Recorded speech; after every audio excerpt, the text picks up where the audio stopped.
All right. Hey, God is doing a great work in our midst. Amen. And he's doing a great work through our church. And many of you are a part of that happening. And I'm encouraged. These lives are being changed. People are being transformed. I'm seeing it in my office as I'm counseling and working with people. I'm seeing it at our youth group. I'm seeing it at our college and career group. I'm seeing it at our life groups. I'm seeing it through the worship team. I'm seeing it in our ministries that are happening. Are you guys seeing it? Yes, awesome.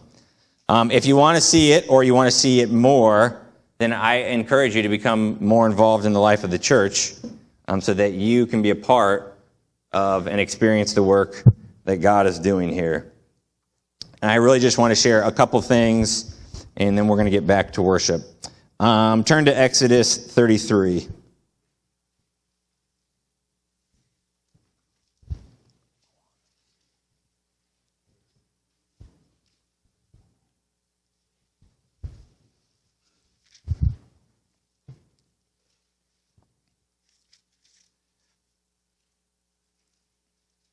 Exodus 33.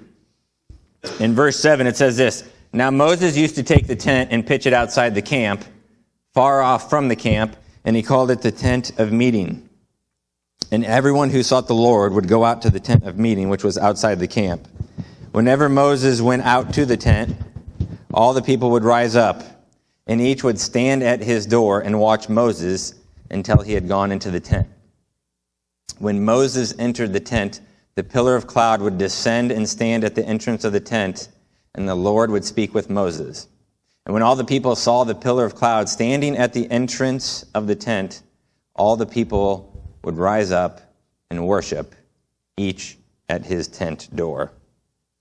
So I have a couple applications from this scripture that I want to make.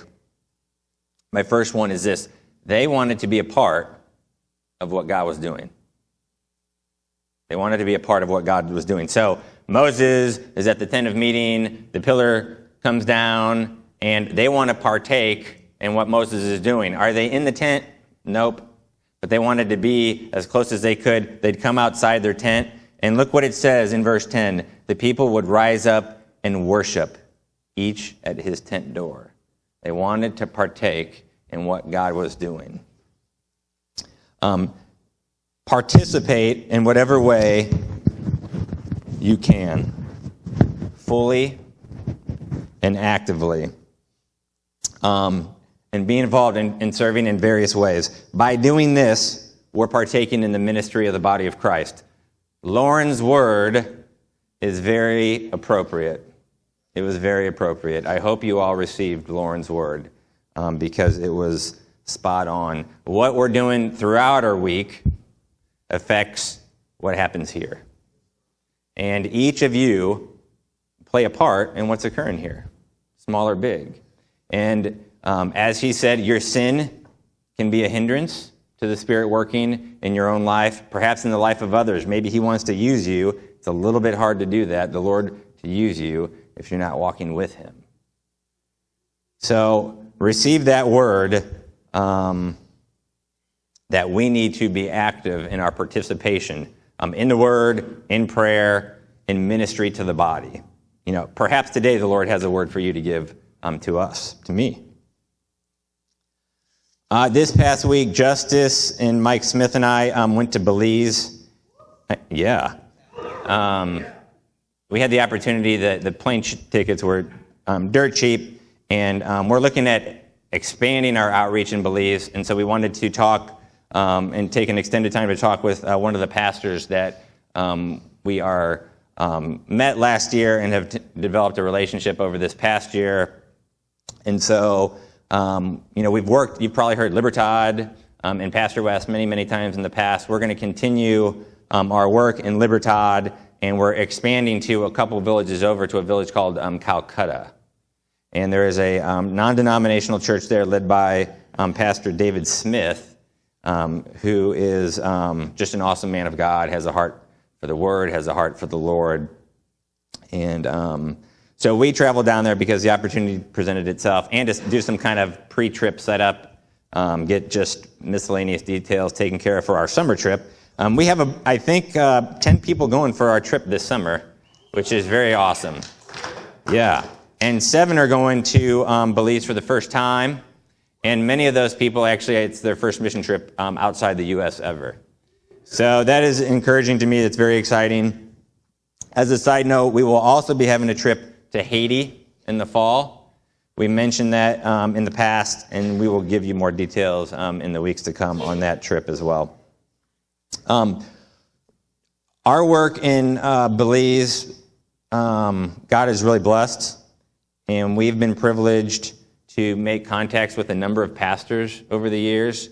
And our heart, which we have really kind of adopted from Praying Pelican Missions, who we've worked with a lot in the past and even served and led other churches on mission trips, is to work through the local church. And not to be the Americans that come in and say, hey, this is how missions work, this is how you do it, but to come to those pastors and say, how can we serve your village? How can we serve your town? What can we do to strengthen your ministry? What can we do that will best benefit this village in this country? And so a lot of times, especially just with cultural barriers, those conversations are a lot easier to take place face-to-face. And even then, there can be some challenges in communication. So this trip allowed us to sit down at length with Pastor Smith and to hear his heart for Belize, to hear his heart for Calcutta, and to see how we could be a part of partnering with him as we go back to Belize this summer. When we first got there on Sunday, we were just there for 4 days. And so really Sunday was a travel day, Wednesday was a travel day, and we were really just there for the 2 days. So we had a lot packed in. But there's a gentleman, Pastor Ed, who is in kind of the northern part in a place called Orange Walk, who leads the biggest children's ministry in Belize. And he's only been doing this. This is very interesting. We didn't know this until we went. When we first went in 2009, a number of people the Lord impressed upon that Belize was the key to reaching Central America with the gospel. And we found out on this trip that in 2009 is when Pastor Ed started his children's ministry. Now, I don't think that's a coincidence. When he started it, he had actually resistance and opposition from his church, and he felt strongly that he needed to do this outreach to children in his village. And they said, if you're going to continue with that, then you probably need to go your own way, which was disappointing. His denomination said that.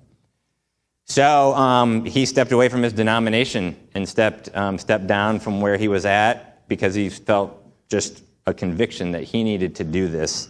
And God has blessed his ministry since it began in 2009. He started basically with like backyard Bible clubs. That'd probably be the best way to describe it.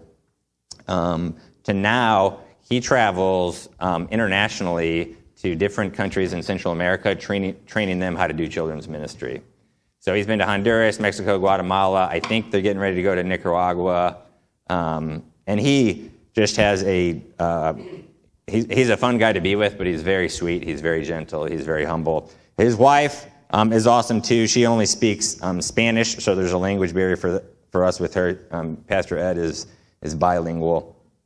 Why don't you cue that slide presentation up? These are just some pictures. So we really just stopped at his church. We would love to go and partner with Pastor Ed, but he doesn't need us.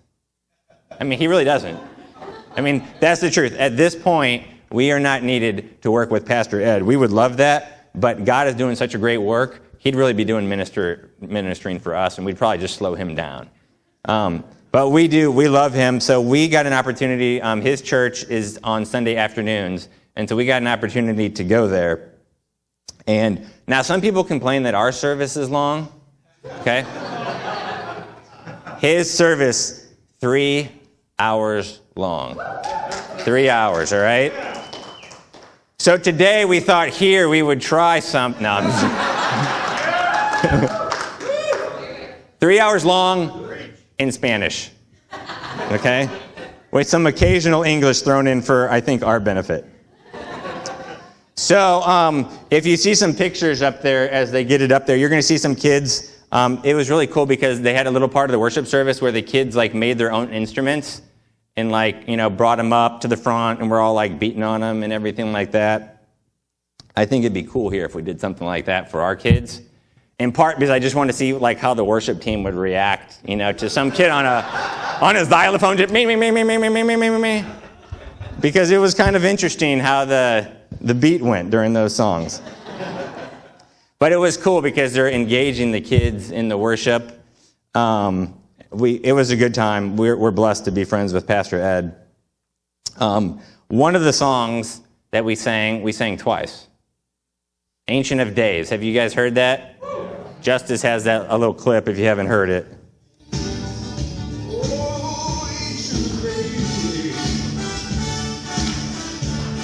All right, so you guys know that? That's like one of Justice's favorite songs we found out on the trip. So the most popular version I think is by Ron Canoli, where there's like a bass solo and then like a flute solo and then a drum solo and then just random solos, right? It's like 8 minutes long. Well, we did the whole 8-minute thing, right? And then about 2 hours later, we did that whole 8-minute thing again in Spanish, both times, okay? But it was really good because it was neat to see the people engage. I love that. That's one of my favorite songs too. So I was singing in English, and it was good. Justice and Mike were having a good time as well. But it kind of reminded me of something because I'm like, man, this is a long song, and we're playing it twice, and, is that too much? The answer is no. For a couple reasons. One, look at Psalm 136.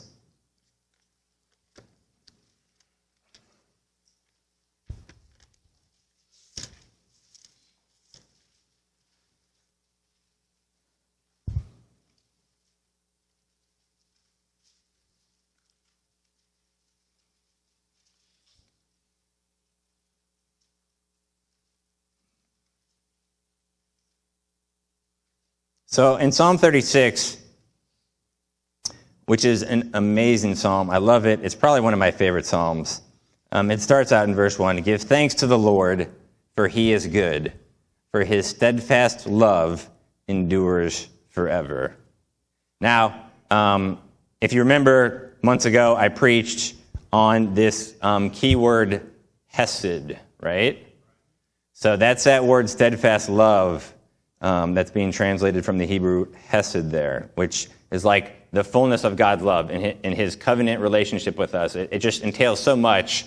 I'd have to preach the sermon again to really give it back to you. But loyalty, faithfulness, covenant relationship, all of those things are wrapped up in this word. And in this psalm, however many times, 26 times, it repeats, his steadfast love endures forever.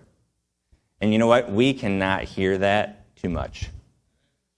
We need to be reminded of that. The Israelites needed to be reminded of that. We need to be reminded of it in our daily lives. We need to be reminded of it when we're worshiping. Hesed, over and over and over and over. God was trying to make a point to them through the repetition in the worship. And repetition occurs throughout the Psalms. It probably occurs here the most. But I want to make a point. When verses or phrases from a song are repeated over and over again, listen to this. Oftentimes, what the worship leader is trying to do is to get you to meditate on the words and actually go deeper than just some surface blurting it out of your mouth. So, ironically, one of the criticisms is that songs can appear rather shallow because you're singing the same phrase or stanza over and over, when the design is to get you to think deeply on the words you're singing. So when a phrase is being repeated,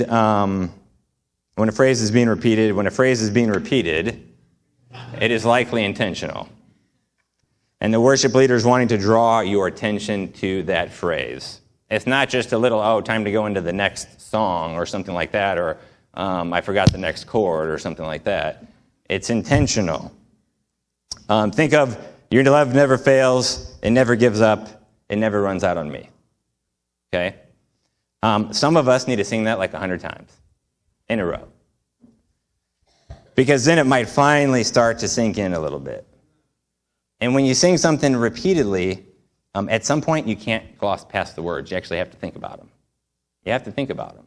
Because you're singing it over and over. You're almost forced to think about them. Now, if this doesn't make sense to you, or you've never tried it, then just take Psalm 23 or Psalm 91 or one of the famous Psalms and just read through it a few times. Because it's very, very, very, very rich. Okay. There's like a meditation that you're being drawn into. You know, the Lord is my shepherd. Chew on that for a while. Think about that for a while. Say that to yourself a few times. The Lord is my shepherd, I shall not want. And chew on that for a while. And say that over and over. What does that mean? Meditate on it. Ponder it. Think upon it. And, you know, if your quiet times are dry, you just go to the Psalms, okay? And slow down in your reading of them. Quality over quantity. And pick Psalm 23. You've probably read it, 100 times. But internalize it and go slow and think about what does each sentence mean? What does each verse mean? What does each word imply? You will get some rich things from it. One of the things that the Lord impressed upon me when we were at Pastor Ed's church, the worship leader was a young lady, probably in her 20s, and it was hot. It's always hot in Belize, pretty much, okay? They have a couple months where it's not too hot, but it was hot. The sun is beating down. It's a bright day, and the sun just beats differently in Belize. It's just the truth. And everyone had a little like canopy, and we're all under it. But the way the stage was, and it was a raised stage, this lady was up on the stage, and she wasn't under the canopy didn't cover her or give her any shade. And like the way she was standing, the sun was just, it was probably 3, 4 o'clock in the day, just right into her face. And I was like, dude, I feel sorry for her. But I was convicted, impressed, blown away by, she just poured herself into the worship, and there is like sweat just pouring down her face. And I'm like, she's hot. Like it is pouring down her face. And I'm like, she must be dying. But you know what? You would not have known it. I mean, you would have thought she was in air conditioned, sipping a tea or something like. I mean, she looked like she was fine, but she was fully engaged. And here's what it made me do. It made me ask some questions from my time in worship as I reflected back. It made me ask these questions for worship. What bothers me? What holds me back? What is a hindrance? What is a distraction? Because I can tell you this, on that day, nothing bothered that lady. Nothing held her back, nothing hindered her, nothing distracted her. And she was engaged in worship.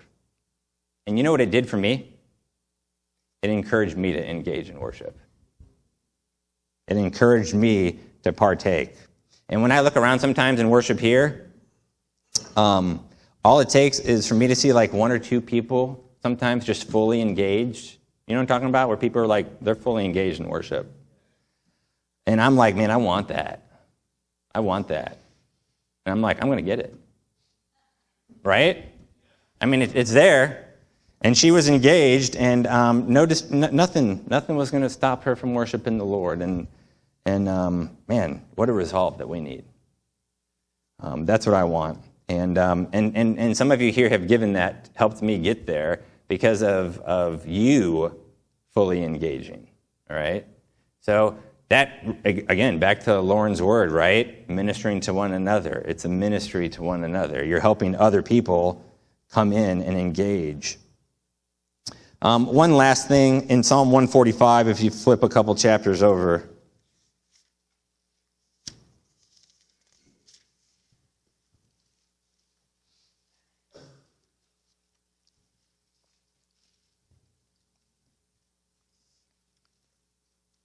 it says this, a song of praise of David. I will extol you, my God and King, and bless your name forever and ever. Every day I will bless you and praise your name forever and ever.